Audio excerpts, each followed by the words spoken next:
Morning, guys.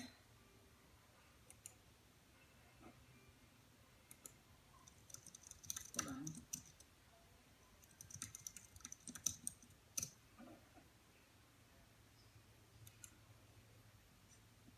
Thanks for the hearts. Good morning. Hopefully my phone doesn't glitch out because I'm in the office. Hi.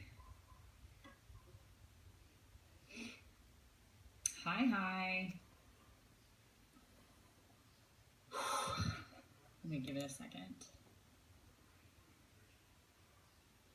Oh, hi. She told me about that. That's quite a compliment, actually. Brianne's beautiful. Thank you. Hey, guys. Hey. Hey. Hey, Mr. Lash Lad. I like that name. Hey, guys. Whew. Nervous about today's again.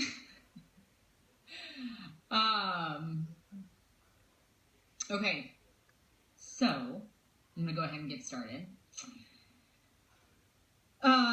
If this is your first time hopping on Morning Mess, hi, my name is Lauren Brooks. I'm a Black Status presenter with Younique. If you'd like to know more about that, you can check out the link in my bio. I do a Periscope Monday through Friday in the morning. It's called Morning Mess because a lot of times I look like a mess. Other times the rest of my life is a mess.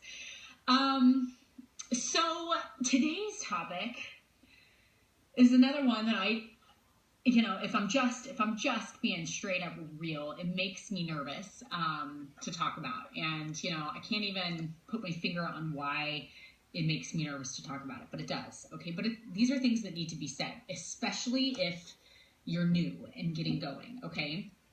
And so like the other day when I talked about Semper Gumby, I'm going to talk about, I'm going to tell a story first. So when I was in college, my senior seminar, I was a history major. My senior seminar was on the Nuremberg trials. The Nuremberg trials, if you don't know the history of World War II, after World War II, the Nuremberg trials where they put on the German leadership of the military for war crimes and all that sort of stuff. So anyway, we were each given one of the defendants from that trial, and we had to do like a really thorough investigation into them and all this stuff, and there was a lot of research involved and whatever. Anyway, the professor, his name was Dr. Niewyk, and he was terrifying. He was a terrifying man. All right, so Dr. Niewyk had us, we wrote our papers, okay? If you're just hopping on, I'm in the middle of telling a story that is going to tie back to business, I promise. So anyway, so this was a senior seminar on the Nuremberg trials. I was given my defendant, and we all wrote our papers and whatever, and I was... at this point, I was a senior in college. I'd been a history major. I was known for writing really good, really strong, argumentative papers. Not to pat my own back, but I did well. That's why I studied history. So anyway, and thinking really critically and whatever. And so our initial draft of this paper, we submitted. It was read by other students. We had to present it, blah, blah, blah, all these things. We had to present our research. And then we kind of had student critique it was a very small class. There was less than 15 of us. We were around in student critique and whatever, and so there was all this student critique, and there were some critiques and whatever. And then Dr. Niewyk critiqued, and he ripped me apart. I left his class crying. Ripped me apart. Left his class crying. But I wasn't just crying, guys. I was mad. Hans Fritzsche, I can't pronounce. I'm gonna mispronounce it. The German that I took in college is declining the older I get. Anyway, he was a big part of the propaganda machine, but that's a whole other thing for another day. So anyway, so he ripped me apart, and I left, guys. And as I've gotten older, especially, I can look back on that day and I can see the error of my thinking. I was so mad. How dare he rip me apart like that in front of the rest of the class? How dare he can't do, it's fine if you want to give criticism. It's fine if you want to give constructive criticism and there are things that I need to correct, but to rip me apart like that in front of my peers, how dare he? That is not okay. I'm going to write him an email and tell him no, better yet, I'm going to show up at his office. That is not okay that he treated me like that. That is disrespectful. Like, guys, for real. That was my mindset. And I can't remember who I talked to. I was so upset. And I, of course, like vented to, I can't believe him. Like, I can't stand him. How dare he? All these things. I wrote up a whole email. I don't think I ever sent it. Thank God I didn't ever send it. But all these things, right? I had this expectation that he, as my professor, had no right to make students feel that way. He had no right to rip us apart and blah, blah, blah, blah, blah, you know, all these things. And, you know, like, as a human, yeah, you probably shouldn't be mean and you probably shouldn't, like, purposefully do that. Like, as a human, yeah. But guess what? He had every right to do that because that was his seminar, not mine. And while I'm not a personal fan of his demeanor, while I'm not a personal fan of his methods, he didn't personally attack me. He didn't personally injure me. He didn't personally harm me. He hurt my pride, like deeply hurt my pride, deeply. But he did have that right. I felt entitled to a certain amount of respect. And ideally, yeah, there should be a certain amount of respect between professors and students. But guess what? Me marching into his office and telling him how it's not fair and he can't treat me like that and blah, blah, blah. He shrugged his shoulders. He can do what he wants, okay? He can do what he wants within reason. And one of those things was to give his pure, honest, blatant, unfiltered feedback on my research, which he felt was very shoddy. And guess what? I turned in a paper, a final paper, and in the end, it did make me better. But it hurt my pride and it tore me down, and I didn't like the way he did it, okay? And I still don't like the way he did it, and I still don't agree with it. But my expectation was that I deserved more. I deserved better, okay? And I was in the wrong. I was in the wrong, you guys. My pride was hurt. My feelings were hurt, okay? But again, he didn't personally attack me. He didn't physically harm me. He harmed my pride, but he did not physically harm. He really and truly did not cross any lines. He was giving his blatant, blunt, honest opinion, and it made me angry, okay? I was entitled, and he was not in the wrong. And so sometimes we get expectations, all right? Sometimes we have expectations in life, whether that's in business or in school or in whatever, that we are owed something, okay? And when our expectations aren't met, we get mad. We get mad, we get angry, we start demanding, we want to raise a ruckus or whatever, okay? And that's true in our businesses as well. Sometimes we create expectations that we should not have, okay? When I started my business, these were my expectations. I am joining a company and beginning my own business, all right? I did not expect anything from corporate other than for them to ship out my products, fulfill my orders, and provide product to sell, all right? Didn't matter which product. Their job is to tell me what products they have, what products they can send out. My job is to sell it. At the end of the day, my job, at its very, very, very most basic fundamental level, is that I am a salesperson. I am a salesperson. In the big cog of the giant machine, okay, that is unique, I am a salesperson, okay, which means I have to have expectations of a salesperson, all right? I have never expected that I am owed explanations for stuff. If I get them, that's awesome, and I'm grateful for that. But I don't expect that I'm owed anything other than this is what we've got, this is what we can sell, and there you go. I don't have an expectation of that. And because I don't have that expectation, I'm not very often let down, okay? Because anything I get,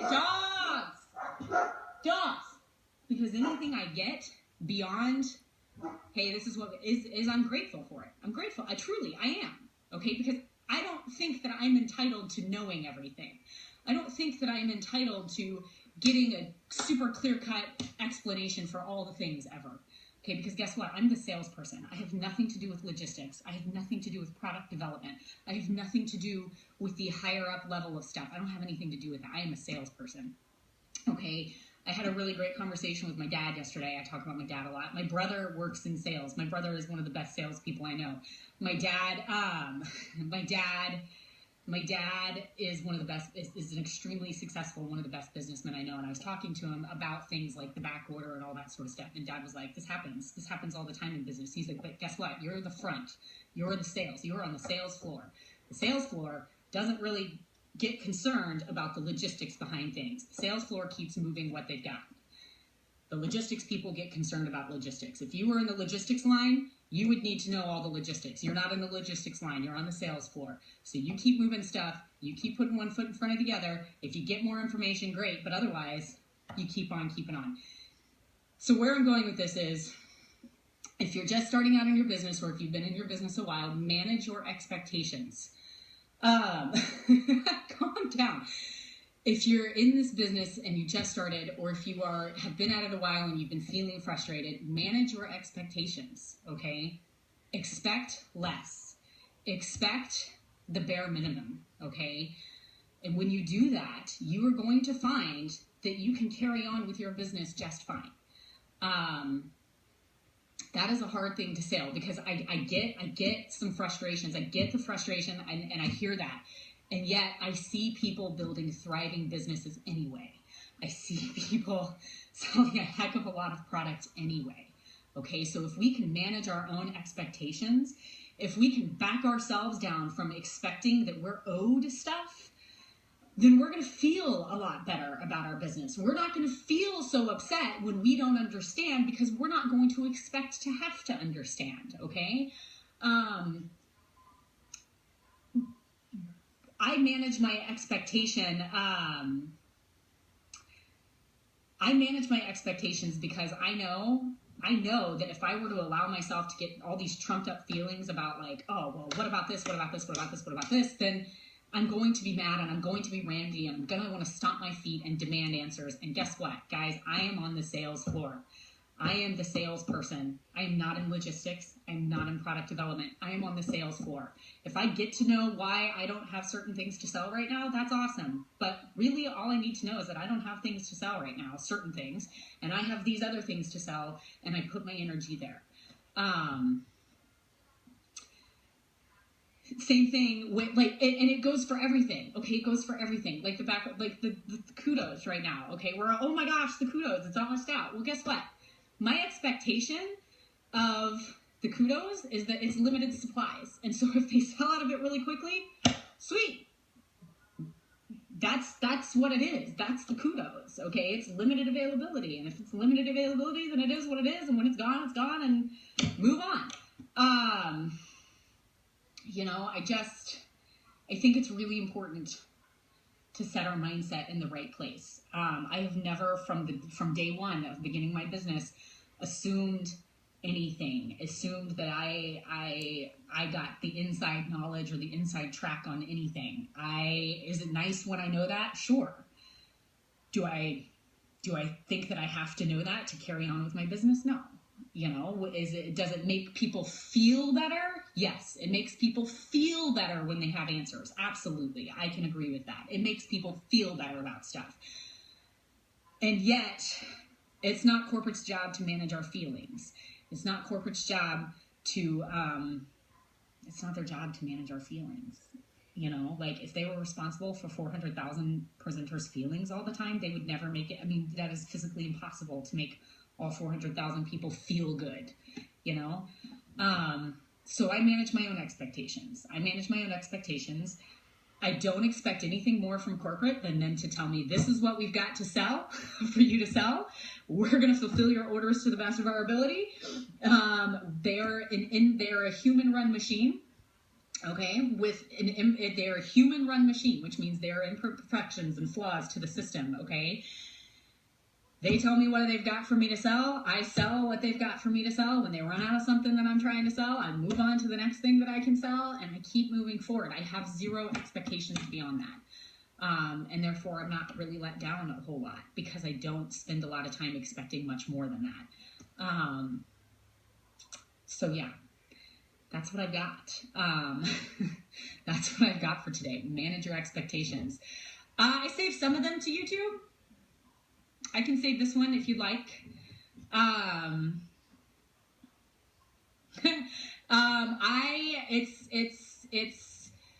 We do kind of. I will. I can save this one to YouTube. I can. I can. So yeah, so that's what I got. And I know it's really kind of an unpopular opinion with some people. Thank you guys. Thank you. I appreciate your kind words. I hope this is helpful in some way, shape, or form.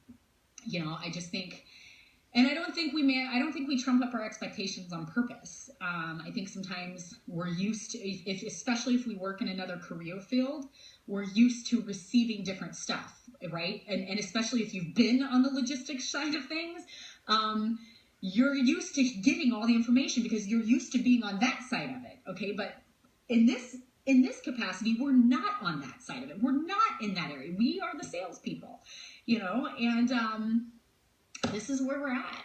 And that can be a really hard thing when we're used to perhaps another field where we're given so much information and all that sort of stuff. Business is very different. Business is what it is. There's logistics, there's product development, there's sales, there's like the sales managers, and then there's the actual salespeople.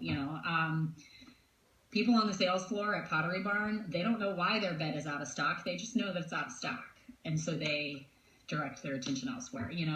That is really and truly where we're at.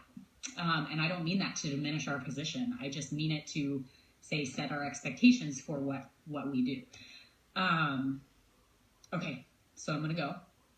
Thanks for all the hearts, you guys. I will upload this one to YouTube. I'm sitting at my computer, and so I'm going to turn around and save this to my phone and then immediately upload it to YouTube. So hopefully it will be up today.